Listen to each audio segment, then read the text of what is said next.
Welcome to the Happy, Healthy Life Podcast with your hosts, Rob and Randy, who reveal the truth, the lies, and confusion about health so that you are no longer the victim to mainstream medical dogma and you are the hero to your own happy, healthy story.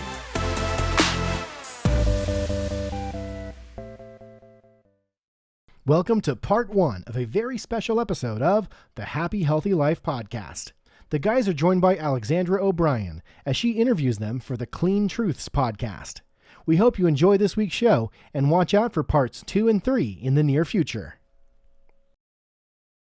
Dr. Johnson, Dr. Vasquez, thank you so much for being on the Clean Truths podcast. You guys are the best. I want to open this up and just start out. What is your story and how did you guys meet and what did all that look like? That's a great question. It's a great question. We've been best friends now for about 25 years. Yeah. And so we met when one day, I'm a chiropractor by profession, retired now from that. But one day I was in my practice doing our thing. And then this guy walks in and he was a student at Parker University, studying to be a chiropractor, and came in and just wanted to see what we were doing in there. That's literally how we met. Yeah. I walked in and a buddy of mine in class had been talking about this doctor whose just practice was just killing it, doing well, lots of families and kids and really wellness. It was just a wellness hub for people to come from all over. And I'm like, I got to go see this guy. Yeah. So I go over there to see him and I was watching him and I'm like, man, this looks amazing. Like the place was packed. And I was like, I would love to have a practice like this. So kind of one of my early things that I did in life, and I think we could all probably testify to this, is whatever you want to do in life, you want to find somebody who's really doing it well and then just try to model after them. So I began to pester the heck out of this guy, forced him into submission. He gave me all of his best stuff and then he became my best friend. And here we are 25 years later. So. And next thing I knew, he was like literally every Thursday night would drive into town. He and I both were closed on Fridays. So we would drive into town. On Fridays, we would compare notes about what it is that he was doing to help people in practice. We would play golf, and then he ended up just spending the entire weekend. And that was like every single weekend. And so that's how it happened. Crazy. And that's why we love persistence. Yes. And I am too stupid to quit. Another superpower of mine. Nobody's going to be impressed with any of my superpowers today. So that's amazing. Yeah. So you guys become best friends. Yeah. And then how do you go from being a chiropractor to then talking about metabolic health? Because those seem like very different avenues to go down, right? Yeah, I think it was one of those things in life where metabolic health actually chose us. We never set out to be metabolic health experts. It was, we're going to be chiropractors. I'm going to be adjusting people, helping people through chiropractic, helping with them with their nervous system. Never could I have ever imagined in a million years we would be sitting here talking about metabolic health. Yeah. It's crazy how you plan out your life, and does it ever really go the way you think it's going to go? And maybe that's the beauty of life, and you get an opportunity to learn more about yourself. And so I was faced with one of those moments. Let's just jump into it. 8 years into practice, and I was doing great. I had this incredible practice, really one of the largest clinics in Texas, over 1,000 patient visits per week. It was a cash practice. I had my 3.5 days. In fact, I was playing golf and traveling and doing all these things, helping people. Yeah, and I took my health very seriously. You would be the first to testify, very meticulous about my health. I'd seen it play out in my family. Nobody just luckily ended up having great health. It just doesn't work that way. And we can look around and we see that, right? And nobody seems to be healthy anymore. And I wanted to really set the example. I wanted to have that integrity. Well, 8 years into practice, Allie, I get diagnosed with late stage cancer. And I know this hits home with you because I know just a little bit about your story with your mother. It's devastating, right? And everybody even listening right now, either they've maybe been diagnosed or they know somebody who has. I think it's 1 in 2 women now and 1 in 3 men. We're all dealing with this. Yet I was the guy thinking, this is never going to be me. There's no way possible. So I get this late stage cancer diagnosis. It was metastatic malignant melanoma. It started on my back. Okay. And it just began to grow. It started off as like a little itch, and then it would get a little bit bigger. And then it was like the size of an eraser tip. And then it was a 7 millimeter Breslow, so about the size of a quarter. at a 7 millimeter raised area. And I was like, all right, I've got to go do something. I've been like in denial. This can't be serious. I just wanted it cut off because it was gross. I just wanted to take my shirt off and be able to go to the beach or the pool. So they cut it off. And then of course they give me the results back. And of course they hit me with, it's lethal. You've got 2 months to 2 years to live. That's what they told me. I was 36. This was July of 2010. No. And if you looked at me, I mean, you would think this guy, he's the healthiest guy ever. I've always been under 10% body fat, athletic, work out, eat right. At least I thought I was. And then I'm teaching everybody how to do this. I was so embarrassed when I got that diagnosis. I felt like I had let everybody down. I felt like a fraud. If that makes any sense, because I'm like, I'm the guy teaching everybody holistic health. Right. That was a big part of my purpose of why I felt God even had me on the planet. And here's the crazy part. My dad had just died from the complications of cancer 2 years earlier. All right.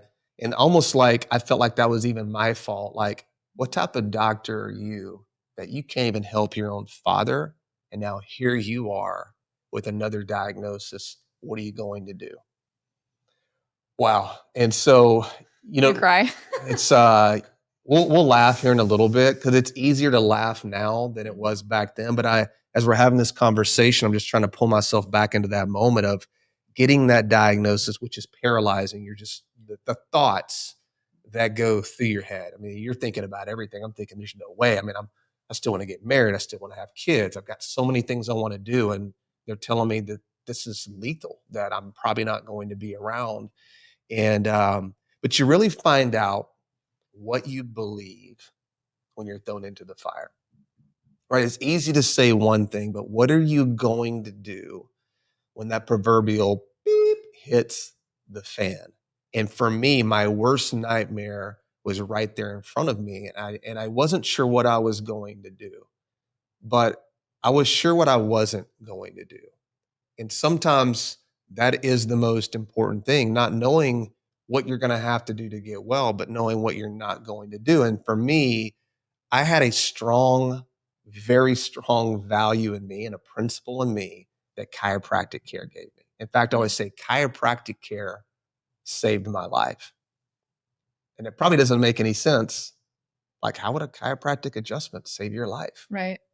Not the physical application of a chiropractic care, but the philosophy that chiropractic gave me. It was the one thing that, in fact, it's the most important thing that God ever gave me outside of sending his son to die on the cross for me and giving me eternal life and healing and redemption through him. But outside of my walk with God, this was the most important thing that anybody had ever given to me, which was that God designed us to be healthy. That the greatest doctor in the world is on the inside of every single one of us. Anybody watching and listening right now, this is the facts. You are designed to heal. You're not broken, that God made you to be healthy. And that 1 John 4:4 says, greater is he that is in you than he that is in the world. What that means to me is the greatest doctor in the world lives on the inside of us. And that the body doesn't need help healing. The healing's already been done. The body needs no interference. So this was my foundation chiropractically, because as I worked with patients chiropractically, I wasn't trying to heal anybody. I just wanted to create an environment and remove interference neurologically through their lifestyle to help them get the most out of their experience here on planet Earth. So those are the things that are going through my head. And so I really was anchored to that principle. I really believed that my journey wasn't going to be to treat cancer. Okay. I look at disease like cancer as the same thing as health. I believe health and disease are the exact same thing.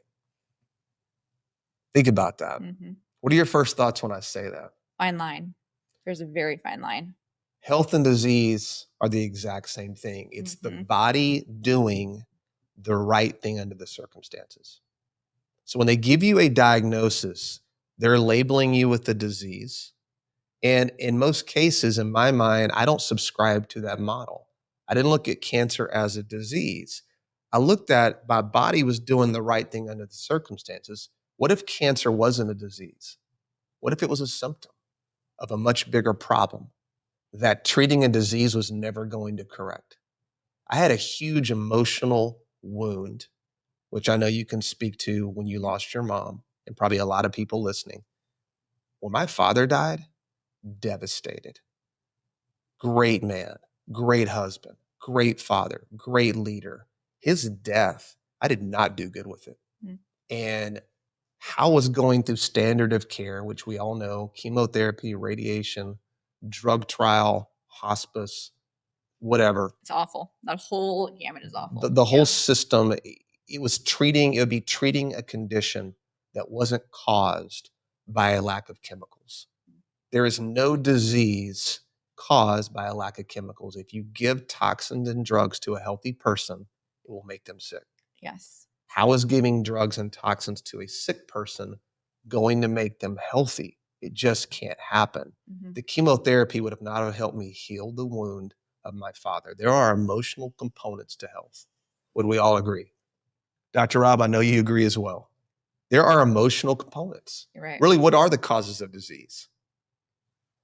I don't know. I mean, trauma, physically, emotionally, spiritually, malnutrition or starvation, right? And then poisons and toxins. That's really when you look at what causes people to become sick, and you can label it whatever diagnosis you want to label it. Those really are at the foundation of that. And the standard of care wasn't going to allow me to address any of those. So there's a quote from Adrian Rogers. I don't know if you know who Adrian Rogers is, famous pastor. He's now gone and in heaven. And I'll give you the essence of the quote. I may butcher it, but he said, the same truth in the light is the same truth in the dark. And if God really designed me to be healthy, that health is the norm and disease is the abnorm, then this was the time for me to really put that to the test. And so I didn't go through any standard of care. I refused the chemo. I refused the radiation. That's crazy. It is crazy. That's crazy. It was scary. Mm-hmm. And I would like to say, well, I was just this really mentally strong person who was just, had something figured out that nobody else figured out. That couldn't be further from the truth. Here's what I knew was that I wanted to get to the cause of my problem. And I wanted to not treat a disease. I wanted to focus on dis-ease. Have you ever heard of dis-ease? Mm-mm. Okay. Disease is incurable. Dis-ease is curable. Dis-ease, interference to the body's ability to heal. If we are healers and health is the norm and disease is the abnorm, then my goal and my pursuit was going to be, how do I figure out what in the world is happening that is interfering with my body's ability to heal? Toxins, traumas, physically, chemically, emotionally, nutrition. I went down that road. And so I wanted to figure out what is interfering with my body's ability to get well and heal. And if the truth is the same in the light and the same in the dark, nothing changed with the diagnosis. The fear was there. And where does fear come from? From the enemy, right? God does not give us a spirit of fear, power, love, and a sound mind. So this story could go as long as we want it to go. I'll wrap it up. But my journey led me into Spain. I'd heard about a doctor there, a medical doctor from Lebanon, Dr. Raymond Helu, who was a cellular biologist. I say was, still is. And he doesn't treat conditions. He treats the people who have the condition. And I was looking for a doctor that shared my values, that wanted to help me remove the interference to my body so my body could begin to adapt and heal and recover. So by the grace of God, I ended up over in Spain working with this doctor. And I get like a 20-second consultation for $30,000. You want to hear it really quickly? So I get over there. I've never been out of the country. I don't speak Spanish like you two. A little rusty there. But and Dr. Rob, my best friend, did come over there with me at one point and help take care of me, which can't thank you enough. But I was over there initially by myself, and they ran their blood work. I'm sitting in a room waiting to meet with the doctor, and He busts through the door and he says, "I'll do nothing that will kill you." I'm like, well, thank God, because they couldn't offer me that in America. And he goes, "Now you may die." I'm like, well, okay, I like the real talk. He goes, "But I'll do everything that I can do to get your body adapting again, chemically, physically, and emotionally. I think it's your best chance to get well. and for the cancer never to come back. And here's the best part. He said, no need for theatrics. Are you ready to get started? And you better believe I said, heck yes. Thank you so much for listening to the Happy Healthy Life podcast. And as always, if you don't know what's going on with your metabolism and you want to find out, go to metabolismscore.com. Hey guys, thanks so much for listening to the Happy Healthy Life podcast. And if you're wondering about our Happy Healthy Metabolism products, go to thehappyhealthylife.com and at checkout, use promo code podcast to save 10% off any of our products. You know, I didn't ask him what it was going to cost. It's probably, Right. finances can be a concern, but when you're in that moment, you just want to get well. Right. And you're willing to do whatever. I didn't ask him for more research or how long it was going to take. I had found the doctor who was going to help me get rid of all the things that were interfering in my life, or do the things that he could do to help detox my body, support me nutritionally, and get my body healing again to the highest level. Because remember, the journey wasn't for more healing. It was to remove the interference. And then in about 90 days of working with this doctor, cancer completely gone. I mean, I had it in my lymphatic chain, liver, stomach. My liver was literally sticking out of my body, golf balls all through my lymphatic chain, couldn't eat. This is insane. And now I'm going to take this a whole different direction. Wait, okay. So when you say this though, I know that people listening are going to be like, okay, I need tactical, granular, what were you doing? Like what happened? Was it diet? Was it, what changed? And I know that's what people want to know.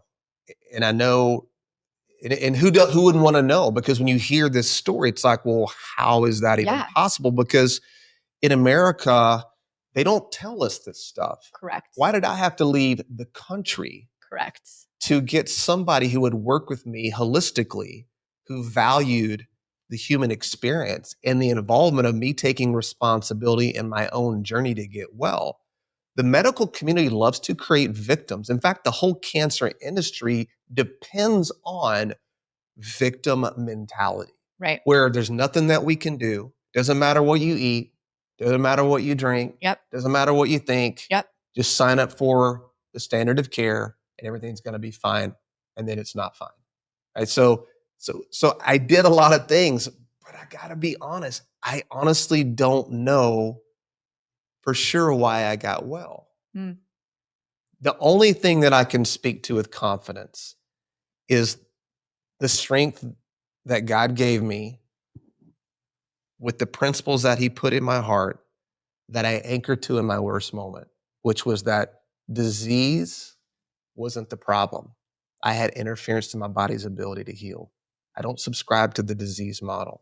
And that's really why our medical system has bankrupted our country. Mm-hmm. And while we are bankrupt as a country with our own health, we're metabolically sick, we're chronically diseased, we're over-medicated, we're overweight, we're living in fear. We've been told that there's really nothing you can do. That health is what? It's bad luck. It's a garbage poker hand, like the 4 G's of disease. It's garbage poker hand. It's genetics. You're getting older. It's genetics. Right. I hear it all the time. You hear it all the time. And what can we do about our parents? What can we do about our genetics? Nothing. Mm-hmm. Victim. Mm-hmm. Germs, right? What can you do about these microscopic germs floating around making us sick? You're another victim. Right. Right. Genetics, geriatrics. You're getting older. What can you do about getting older? And if you've ever played poker, sometimes you just get a garbage poker hand. There's nothing you can do. Mm-hmm. They're creating an environment where everybody becomes a victim. Victims don't heal. I've never seen a victim heal. You have to know that you're not a victim, you're a victor. That the truth is you have the ability to play more of a role in your journey than you've been told. And that is a lie that perpetuates across the entire medical system, not just even in the cancer industry. The whole industry is declaring war on disease when there is no disease that is caused by a lack of chemicals. It's just not a healthy strategy. And we can look around and we see it. So you asked me the question, I know you want to go down that road of what did I do? I did a lot of things. I did things like hyperthermia. I did ozone. I was biohacking before biohacking was cool. This is what we want to hear. Yes. But I also left my stressful life and dealt with the emotional wound of my father, put my feet in the sand, one of the most beautiful parts of the world in southern Spain, got sunlight in my eyes, and I got out of my stressful life. I also did that. I also have a praying mother who was sending me scripture and letting me know she was praying for me every single day. I don't know why I got well, but here's what I do know. I wasn't willing to go down the trail of treating a disease when the disease for me, cancer didn't make me sick. I was already sick. Right. That's why I got the diagnosis of cancer. Right. So I want people to really get why I did what I did, because a lot of people didn't have maybe that opportunity. Maybe they didn't have the resources. Maybe they didn't know a doctor who could work with them in this way. I'm assuming your audience here, probably a lot of people maybe even going through standard of care or have gone through that and come the other side of that. But I know this, that if I could overcome late stage cancer without using any medical strategies and just looking at natural ways to detox my body, to support my body with nutrients, and to work through the traumas I had emotionally, that I know getting out of my stressful life and reconnecting to nature, right? Those things that I did, I'm here today and I'm not dead, which is a great clinical outcome. And it's interesting because as I'm going through all of this, and in fact, I'll say one more thing, and I want to bring Rob into this and how his role in my journey and what we do today, and really, hopefully, the most value we can even bring to your podcast will come even past this conversation. But I remember and if you've ever been diagnosed with any disease, it is a battle, right? You hear one voice saying you're going to die. You got one voice saying, no, I'm going to live. And it's literally a battle for who's going to win that war. There is a It's war. the angel That and is the the devil. war. Yeah, if there's a war, that is the war. It's not against disease. It's in your mind. It is, you have to control your thoughts. Your thoughts are more powerful than reality. And I had to start seeing myself healthy, but I was over there for a few days and I was in this dark place. And I was like, I've got to break my mindset. So I got in my car and I drove all the way down to the southern tip of Spain. It's a famous kite surfing beach called Tarifa. You ever heard of Tarifa? Okay, so you know. You can see Morocco from the coast and the water and the mountains and all this beauty. And I just went down there to break the pattern. And I remember thinking, like, I'm talking to God going, wow, this is so beautiful. All this beauty you created in it. And I hear an audible voice. You ever heard an audible voice from God before? Like, this was a burning bush moment for me. He's like, Randy, it's really cute that you're so enamored with all these things I created. And they are beautiful, but I didn't create any of this in my image, but I created you in my image. And he gave me right out of his own word, out of the Bible. He said, you're not going to die. You're going to live, and you're going to tell of the works of the Lord. And that was the pivot right there. That was the shift, because from that moment on, I knew that everything I was doing was going to work on behalf of my good, that God had me here in a place, not even just not to die, but I was going to live and I was going to tell of the works of the Lord. I wasn't sure exactly what that meant in the literal term of telling of the works of the Lord, but I began to realize very quickly this was not about dying. This was about really going on a journey to figure out what really is health, what can really be done about our health, and how can we come back and make a difference with other people. Because the truth of the matter is, there are no incurable diseases. There really just are incurable people. And once you know that your body has been designed to be healthy, in the greatest doctors inside of you, that changes everything. So I'm over there fighting this, getting better. I got well very, very quickly, as we've been talking about, like remarkable. And I did other things that we haven't talked about. You know, I worked with a magnetic healer. I was doing lots of detoxification strategies. I was using like frequency medicine, like Rife, and using like PIMPS therapies. How did you know about this stuff back in 2006? I didn't know about this stuff. 2010. I didn't know, but I was looking for a doctor to work with to help me, once again, get to the cause of the problem, remove interference from my body. So I didn't know, but this doctor introduced me to a lot of those strategies being over there. It's amazing. It's crazy. And so this was over 15 years ago, really 15 years ago this month when all this took place. So I didn't know, but I knew that, whatever strategies he was going to implement were going to work on removing interference, strengthening my body, so it could overcome, not treat the cancer, but treat me, get me healthy by removing the interference. I know I keep saying that over and over and over, but that's really the strategy in life. If you want to be healthy, you have more agency than you've been told.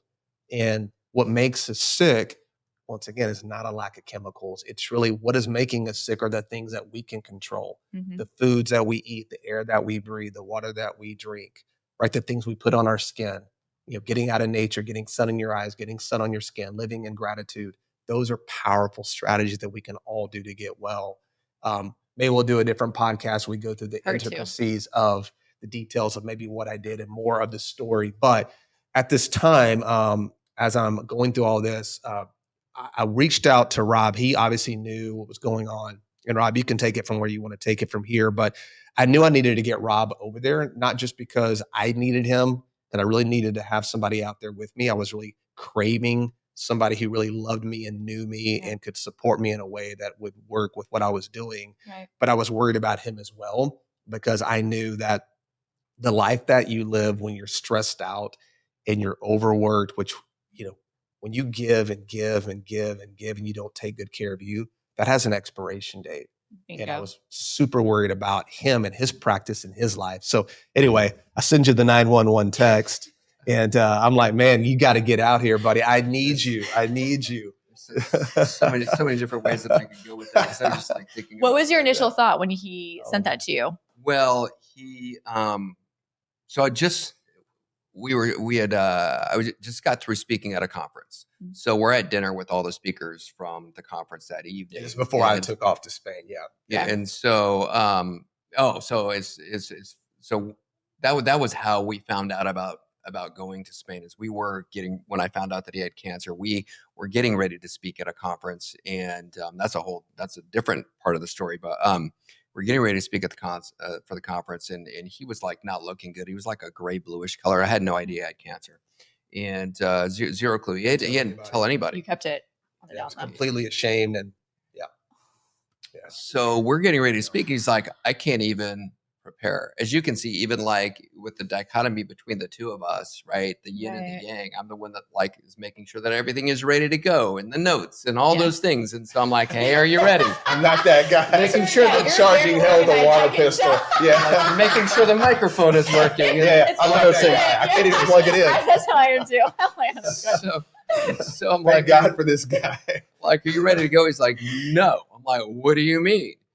He's like, man, I can't eat. I can't hold any food down. And that's when he told me, he's like, you know what? I've got cancer. I've been diagnosed with cancer. Don't know what we're going to do. And we're getting ready to speak to a room full of like 2,000 health and wellness practitioners, right? So speaking of fraudulent.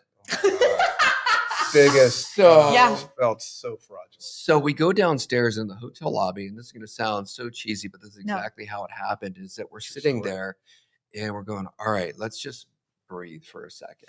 And as we did that, the hotel lobby bar pianist starts playing piano, and he starts playing the 1981 hit by Journey, Don't Stop Believing. Stop. Yeah. I know it's a little cliche-ish. And so we're like, this is just a true story. So we're like, that's the answer. Like when he said our chiropractic roots is the best thing that God ever gave to us. And I agree with that for myself personally, which we can't stop believing that God has created our bodies to be able to heal and to be well. God doesn't need any help with that.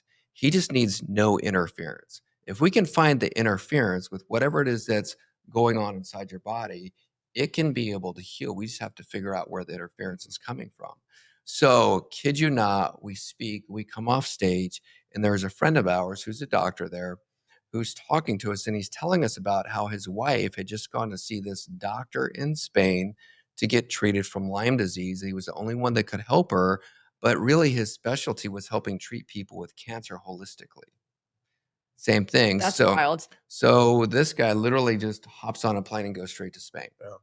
So I have no idea, because I just found this out, no idea what's going to happen.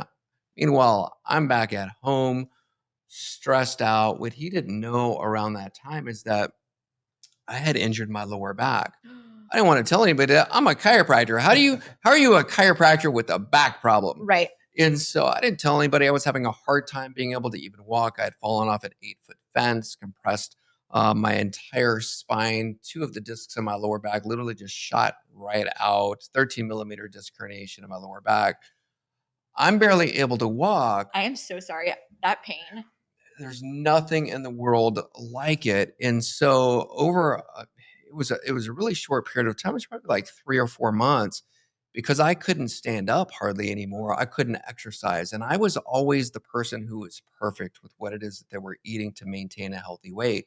If I stopped doing that, and if I stopped working out all the time, I would balloon up and start gaining all this weight. I was like that ever since I was a small kid. Always struggled with my metabolism. So because I wasn't able to work out, all of a sudden I gained 65 pounds almost overnight. So I can't walk. I'm 65 pounds overweight. I'm overworked. I'm exhausted. I'm burnt out. All of the things were happening right now when we found out about this diagnosis. So I'm just trying to hold everything together here. Was speaking at a different conference, again, feeling super fraudulent, 65 pounds overweight. I can't walk. And I'm looking at my phone at dinner with all the other speakers are there. And on the phone is a text message from him. He's like, get to Spain 911. And I'm like, holy crap, what's happening? I have no idea. So I'm like, all right. So that was a Saturday night. Monday morning, I was on a flight to Spain.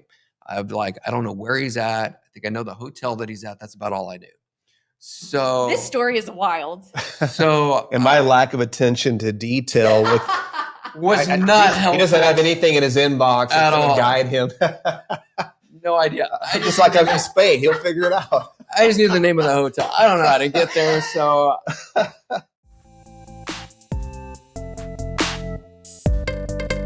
Thanks for listening to the Happy Healthy Life podcast.